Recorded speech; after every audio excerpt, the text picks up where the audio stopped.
colocadas no chat. Depois ele vem com as informações da pós para vocês, tá, gente? E tem os consultores lá, qualquer coisa, desenvolvimento infantil também. O fato é que a orientação que a gente tem é que até 2 anos, celular, uso de tela nenhum, tá, gente? Nenhum. É 0 tela. Quem orienta? A Sociedade Brasileira de Pediatria, a Organização Mundial de Saúde, enfim. Até 2 anos, 0 tela. A partir disso, com monitoramento, controle, tempo reduzido e vai aumentando intencionalidade. O que é mais importante do uso de tela com a criança? Que essa oportunidade ela seja interativa. O problema está na passividade a partir dos 2 anos. O problema está na criança ficar passiva à tela. Ela fica só hipnotizada ali assistindo. Quando tem uma interação, né? Pede para a criança fazer movimento e não fazer.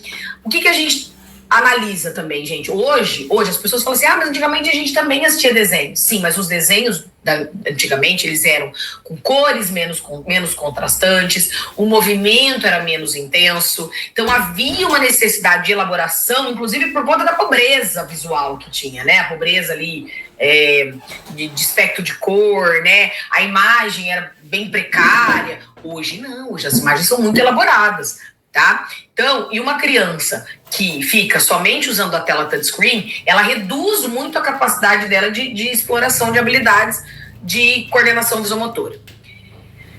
Acha que como as crianças, a Karine perguntou, passam muito tempo em celular, isso prejudica? Sim, prejudica o desenvolvimento motor, porque o tempo que essa criança passa no celular, ela poderia estar explorando o mundo. Subindo, descendo, escalando, rodando, rastejando, mexendo, abrindo e fechando porta. Sim. Tá? Mais do que isso, Karine, a gente precisa pensar por que a gente está substituindo tanto essas vivências por uso de celular. O que nós estamos buscando? Isso é para nós? É para a criança ou para nós, quando a gente usa esse tipo de recurso? Né? Acho que tem que problematizar. A Simone colocou assim, para uma criança a partir de 5 anos que apresenta dificuldade para segurar o lápis de forma correta, posso usar o recurso da gominha? Eu não sei o que é o recurso da gominha, mas eu vou falar o seguinte para vocês. Primeira coisa que a gente analisa numa criança de 5 anos que está apresentando dificuldade para segurar o lápis. Do que eu estou falando? É a forma como ela segura o lápis? É a força em que ela imprime no lápis para uso? Quanto mais especificidade eu tiver sobre a dificuldade ao manipular o lápis, melhor. Primeira coisa. Por outro lado, eu tenho que entender que uma criança, para ela chegar a segurar o lápis de maneira correta, manusear o lápis, né, e outros instrumentos também da escrita de maneira correta, não está somente na mão a questão, tá, gente? Eu tenho que olhar todo o desenvolvimento psicomotor. Então, eu não só posso, como devo, entender essa dificuldade. A criança tem 5 anos, tem muita coisa que está para ser feita até os 8. Se a criança tivesse 10, eu ia falar, entra com recursos de correção. Agora não, agora é estimulação. Por quê? Porque a criança desenvolve, né, as praxias finas, ela amadurece, melhora o repertório, melhora a destreza com 6, 7. Então, com 5 tá tudo no tempo. Tá? Então, eu tenho que entender que para usar o lápis, eu tenho todo um caminho. Então, vem lá da tonicidade, equilíbrio, lateralidade, estruturação espaço-temporal, noção de corpo, praxia global e praxia fina. Tem todo um caminho. Outra coisa importante, que lápis é esse que essa criança está usando? Isso aí às vezes fica, as pessoas acabam não lembrando, acham que isso é um detalhe. Não, eu fui uma vez fazer a avaliação de uma criança de 5 anos e o lápis que ela usava era esse lápis comum. Uma criança de 5 anos tem que usar lápis jumbo. Eu não tenho lápis jumbo na escola, eu uso EVA e aumento aqui a grossura do lápis. Vai ficar mais confortável. Viu, Simone? Eu me cerco de entender essa dificuldade a partir de muitas perspectivas. E estimular, obviamente, tá? Pouca gente sabe disso, mas inteligência artificial não é só ChatGPT. Gemini, Copilot, Claude, Perplex. Tá? A Camila colocou, professor, e aquele aluno que entra na escola de maneira tardia? Muitos avançam. Tipo, estão no 4º ano com sérias dificuldades de leitura e escrita. O que fazer? Muito mais que tentar achar qual é o diagnóstico, porque isso pode fazer parte do processo. Eu já estou falando de uma criança aí, você está falando de 4º ano, então eu estou falando de uma criança de 9 anos. Né? 9 anos, se a criança tem muita dificuldade, eu já considero atraso. Então eu preciso investigar. Qual é a origem do atraso? Juliana, pode ser falha nas preditoras, né? Todas as preditoras do desenvolvimento, da alfabetização, no caso. Você está falando de leitura e escrita. Então, quais são as habilidades preditoras de alfabetização? Pode ser falha? Pode. O que eu tenho que fazer com uma criança dessa, galera? Intensificar. Intensificar o estímulo, intensificar a oportunidade, fazer um trabalho paralelo para essas crianças que apresentam dificuldade, um trabalho diversificado para elas, que não estão caminhando, não estão desenvolvendo as habilidades como deveriam. Primeiro passo é intervenção e estimulação. Eu me baseio, eu construo essa intervenção baseada em entender quais são as falhas do desenvolvimento dessa criança, tá bom? Professora, a Sincaori, professora, trabalhamos com uma aluna de 2º ano, inclusão, adora cortar, mas não segue as direções. Como podemos ensiná-la?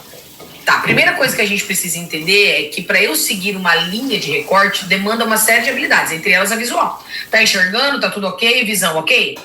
Aumentar a grossura para ela poder cortar ajudaria? Ajudaria. Não conheço o caso, tô dando algumas sugestões aqui bem genéricas, tá, gente? Para você poder ser mais assertivo, você precisa ter muita apropriação do caso. Você precisa estudar o caso para você ser mais assertivo, tá? Mas aqui, por exemplo, vamos pensar em estratégias que podem ajudar. Criança tá cortando, mas não tem direção nenhuma. Primeira coisa que a gente precisa lembrar é assim, essa criança tá enxergando? Porque para eu poder cortar na direção, eu tenho que enxergar. Ela corta bem, mas não tem direção. Então, ela faz um movimento do recortar com a tesoura adequadamente, a postura tá correta, mas ela não consegue seguir uma direção. Certo? Tá, então o que eu faço? Primeiro eu tento descartar algumas possibilidades. Essa criança tá enxergando? Ah, tá enxergando, Juliana, tá tudo bem. Então eu vou mudar algumas coisas. Eu vou aumentar o traço, engrossar o traço para ver se isso facilita. Eu vou fazer um traço simples com dois traços para ela cortar dentro. Eu vou mostrar para ela, eu vou repetidamente cortar, olha, tem que seguir a linha. Vou fazer para ela ver. Então eu vou me cercando de estratégias e observando como ela evolui. Comece com estratégias muito simples. Por exemplo, um traço reto numa folha, cortar de um ponto a outro. Traço mais grosso, tá?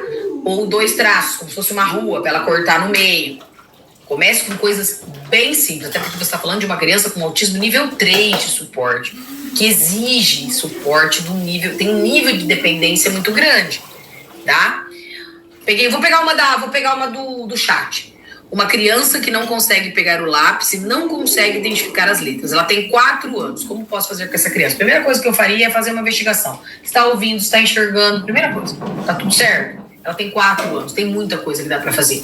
Quando você diz ela não consegue pegar o lápis, de que lápis você se refere? Vou pegar aqui para vocês verem. Eu tô falando de uma criança de 4 anos. É esse ou é esse? Olha a diferença. Esse aqui talvez ela não consiga mesmo. Ela não tenha destreza. Não consegue pegar como? Ela não consegue fazer esse movimento? Que eu posso pegar assim. Entende, gente? São provocações que eu tô fazendo com vocês. A gente faz isso na pós. Isso você só vai saber disso se você for estudar. Pega o lápis. Ela não consegue pegar o lápis. Como? Se você estiver esperando de uma criança com 4 anos pegar a trípode, que é essa apreensão aqui, talvez ela ainda não esteja. Ela tá nessa. A criança de 4 anos. Ela pega usando todos os dedos. Se ela pega assim, ó. Tá vendo a diferença? Observa. Se ela pega assim, tá ok. Não esse lápis, tá? Lápis jumbo. Se ela pega assim, tá ok. Não, Juliana, eu quero que ela pegue assim. Tá. Será? Para ela pegar assim, ela tem que ter desenvolvimento de função dos 2 lados da mão. Eu tenho que trabalhar muita atividade, pegar na pinça, recorte, colagem, rasgar. Eu tenho que fazer muito isso. Aquilo que precede. Ela pega assim, ela risca, tudo isso. Ela não consegue pegar o lápis, é muito vago, né, gente? É muito vago. Ela não segura o lápis, ela não tem força. Ou ela não consegue pegar de que jeito? É de um jeito específico? Será que esse jeito condiz com a idade dela? Tá fazendo sentido, gente, isso que eu tô colocando pra vocês? Provocações. Eu não posso simplesmente falar, a criança não faz isso, ponto. Não, eu preciso entender o que significa fazer isso. É condizente com a idade dela? Ela tá na idade de conseguir fazer isso? Ou não? Ou faz isso de que maneira? Quais são as dificuldades que ela apresenta? Eu tenho que entender contexto. E agora eu vou te mostrar aqui a solução para você que quer gravar vídeo, tá? Não sei se você sabe aí, ó, mas existe um equipamento aqui, ó, um equipamento que a letra vai subindo, ó, e você vai simplesmente gravando o vídeo lendo. Você que acha que é travado, é tímido, inseguro, que não leva jeito para as câmeras, acabou esse seu problema, porque agora você pode gravar vídeo através da leitura, tá? E o mais impressionante... Eu tenho que entender contexto, tá? Mais uma aqui, não do chat, do chat de antes, tá? Vamos ver. Só um pouquinho. Se for um estudante de 13 anos, o tempo também é de 6 meses ou mais. Tempo do quê? Mas vamos lá, vamos pegar aqui. Se eu tô falando de uma criança de 13 anos com atraso no desenvolvimento psicomotor ou no atraso no desenvolvimento cognitivo, eu tenho que entrar com intervenção sistematizada e intensificar no processo, com intencionalidade. Eu verifico o resultado após 6 meses de intervenção, porque eu preciso que esse cérebro vá respondendo aos estímulos. Tá? Então, no mínimo 6 meses. No mínimo 6 meses de estimulação e intervenção para que eu avalie o resultado entre quando começou e como está agora. E isso é que vai me oferecer. Claro que eu posso ir verificando durante o processo, mas durante 6 meses, entrei com a estimulação. Eu observo como ela chegou e como ela está agora e faço a comparação. Se esse resultado pós-intervenção ele foi muito pouco expressivo, muito lento, galera, pode encaminhar para a investigação. Tá? Professora, essa é ótima. Uma criança que não de 4 anos, começa por aí. Primeira coisa, quando as pessoas trazem uma demanda para mim, falam quantos anos? Uma criança de 4 anos que não escreve na linha e fica muito deitadinha na carteira e reclama de cansaço, pode ter dispraxia. Gente, uma criança de 4 anos é uma criança de 4 anos. Cuidado, tá? Sim, não é um comportamento típico de uma criança de 4 anos, essa apatia. Mas eu posso ter aqui uma infinidade de possibilidades. Inclusive, essa criança não tá dormindo direito. Já parou pra pensar nisso? Sim, gente, o sono é um elemento importantíssimo do desenvolvimento humano, não só pra criança, pra gente também. Observe como você fica quando você não dorme. Sabe por que eu tô falando isso pra vocês? Se a gente fizer uma investigação rápida numa sala de educação infantil de crianças de 4 anos, eu garanto pra vocês que o que vocês vão encontrar é a maioria das crianças dormindo tarde, acordando cedo, não tendo higiene de sono, ou seja, dormindo tarde e usando o celular e tela antes de dormir, dormindo mal em quantidade e em qualidade. E se eu tenho isso, esse resultado que você trouxe pra mim aqui na sua pergunta se justifica. De uma criança apática, de uma criança que fica deitada, de uma criança que se queixa de desconforto, porque não tá dormindo bem. Sim, gente, dormindo bem, se alimentando bem, tendo vivências. Uma criança que tem afeto, uma criança que tem segurança psicológica, uma criança que tem um ambiente de cuidado. Não tem como. Claro, nível socioeconômico é um fator importante do desenvolvimento, mas não é só isso. Tá? É um fator importante, porque se eu tenho uma criança que tem um nível socioeconômico, né, uma criança em condição de vulnerabilidade, às vezes ela não tem um brinquedo para brincar, que é fundamental na infância. E aí? Faz sentido isso, gente, para vocês? Eu não posso simplesmente, eu não posso dizer que uma criança de 4 anos tem dispraxia, até porque a fase de desenvolvimento psicomotor é de 0 a 8. Como é que eu vou atestar dispraxia para uma criança de 4? Tem 4 anos ainda de desenvolvimento pela frente. Agora, eu preciso entender esse comportamento. Toda vez que vocês identificarem alguma característica que destoa daquilo que é esperado para a idade ou que se distancia muito das demais, pessoal, primeira coisa é entender a causa daquilo. Por que aquilo está acontecendo? Se inquietem, tentem buscar a causa. Independente. Cuidado com essa história de ficar buscando nome para aquele comportamento da criança. Às vezes ela não está dormindo direito. E isso está interferindo. Sim, totalmente. A Laísa falou, tem razão, são fatores que interferem na disposição, interferem na nossa. Como é que não vai interferir na deles? Na nossa que somos adultos, o cérebro tá pronto. Imagina, o impacto, gente, às vezes é irreversível, de uso excessivo de tela. Na criança é muito mais reversível, honestamente, tá? Olha lá, ó, tive um caso parecido, uma criança de 5 anos, a Andréia colocou, que ficava no celular até tarde esperando ela chegar do trabalho. Aí esperava ela chegar do trabalho, aí ela ia ficar um pouco com a mãe, aí ela ia dormir meia-noite. 6 horas ela estava acordando. Uma criança de 5 anos tem que dormir pelo menos 12 horas por noite. Tá bom? Pro cérebro fazer o que ele tem que fazer, tá, gente? Isso a gente conta pra vocês na especialização. O que o cérebro tem que fazer? O que o cérebro faz enquanto a gente dorme? Muita coisa, tá? Deixa eu ver aqui, outras perguntas. Como melhorar a coordenação óculo-manual da criança de forma prática? Convivência da porta para dentro da escola, no ambiente clínico, com intencionalidade. Brincar livre, brincar sem intencionalidade é em casa. Em casa. Boa tarde. Vim para entrevista de emprego. Boa tarde. Só aguardar que a gente está esperando mais 2 candidatos. Em casa, tá? De preferência as crianças que visitam parquinho.